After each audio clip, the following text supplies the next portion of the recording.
Hi jewellers, gemstone traders and consumers. मैं हूं आपका professional gemologist. Let me welcome you to my YouTube channel universal gems and diamonds expert. Last time हमने discuss किया था ये जो हीटेड ट्रीटेड जो टर्म मार्केट में यूज की जाती है वो कितनी सही या गलत है।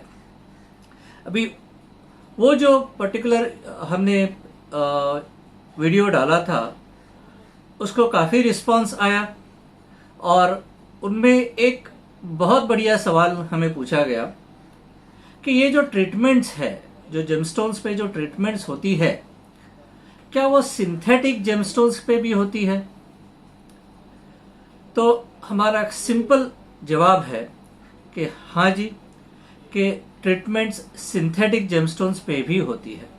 मतलब नेचुरल जेमस्टोन्स पे भी होती है और सिंथेटिक जेमस्टोन्स पे भी होती है। इनफैक्ट अगर ये पर्टिकुलर वीडियो का फेस पेज जो है, जो फ्रंट पेज जो है हमारा, वो अगर आप देखोगे तो उसमें मैंने दो लॉट्स दिखाए हुए हैं। एक रूबी का लॉट डाला हुआ है और उसके साथ एक ब्लू सफायर का भी लॉट डाला हुआ है। तो इनफैक्ट ये जो रूबी का जो लॉट है वो नेचुरल रूबीज है which are glass filled and you can see कि वो ट्रीटमेंट करने के बाद कितने बढ़िया दिख रहे हैं। ऑलमोस्ट जो ओल्ड बर्मा के जो पीस आते थे वैसे वो रूबीज दिख रहे हैं।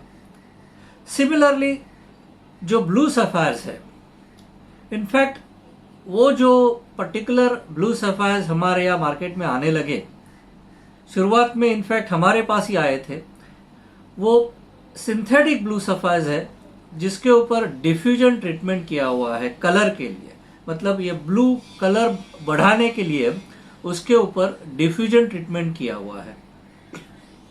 तो सवाल ये है कि हाउ ऑफन हमारे यहाँ सिंथेटिक ये जो स्टोन्स है, ट्रीटेड सिंथेटिक स्टोन्स आते हैं। तो इनफैक्ट रेगुलरली हमारे यहाँ सिंथेटिक स्टोन्स आ रहे हैं जिसके ऊपर ट्रीटमेंट किया गया है। हाँ, हम समझ सकते हैं, इनफैक्ट कंज्यूमर भी सोचेंगे, ट्रेडर्स भी सोचेंगे कि चलो नेचुरल स्टोन है उसके ऊपर ट्रीटमेंट करेंगे तो उसका वैल्यू डेफिनेटली बढ़ेगा, उसका लुक सेलेबिलिटी भी बढ़ेगी, प्राइस भी अच्छा मिलेगा। लेकिन ये सिंथेटिक स्टोन्स के ऊपर ट्रीटमेंट्स क्यों किए जाते हैं? इनफैक्ट कभी कभी एक नहीं 2-3 ट्रीटमेंट्स किए जाते हैं। तो सवाल ये है कि ये सिंथेटिक स्टोन्स के ऊपर ट्रीटमेंट्स क्यों होते हैं?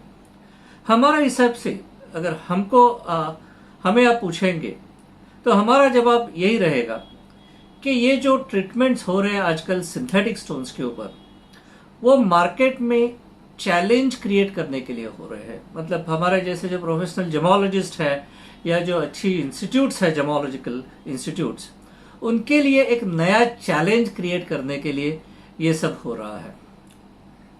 अभी बात यह है कि लास्ट कुछ सालों में हमने देखा है कि let me talk about only the major stones, कि हमारे यहाँ सिंथेटिक रूबीज भी आए हुए हैं कि जिनके ऊपर क्रैक फिलिंग किया हुआ था। मतलब क्या हम उसको कहते हैं कि फ्लक्स हिटिंग। मतलब सिंथेटिक रूबीज को उनको क्रैक करके वो क्रैक्स में बाहर का मटेरियल जिसको हम फ्लक्स बोलते हैं वो फ्लक्स फिलिंग किया जाता है और वो जो फेदर्स जो दिखते हैं वो रूबी को नेचुरल लुक देते हैं।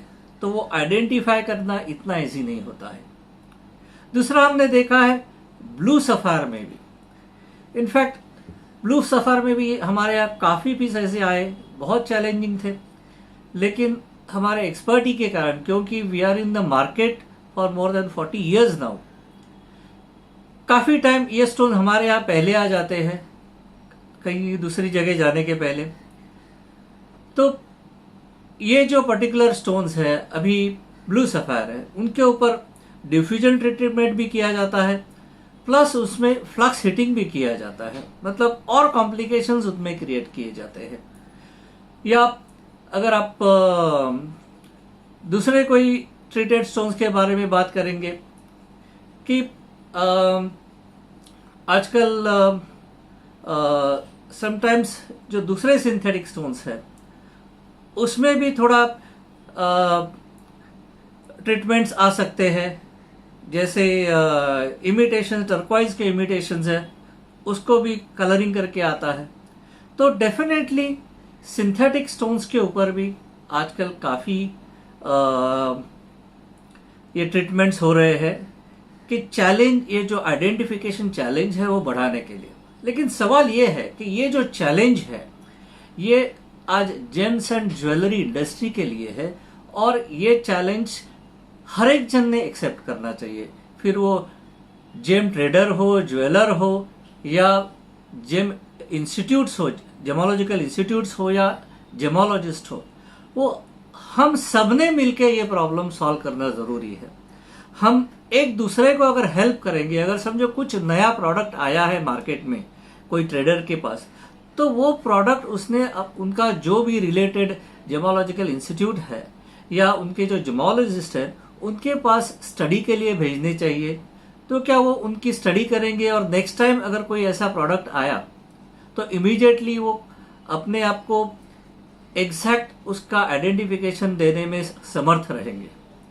So this is why it is very important कि ट्रेडर्स और जेमोलॉजिकल इंस्टीट्यूट्स दोनों में एक संबंध होना चाहिए, अंडरस्टैंडिंग होनी चाहिए, तो ही ऐसे जो नए नए जो इश्यूज आ रहे हैं मार्केट में, नए नए जो चैलेंजेस आ रहे हैं, वो हम इजीली आइडेंटिफाई कर सकेंगे।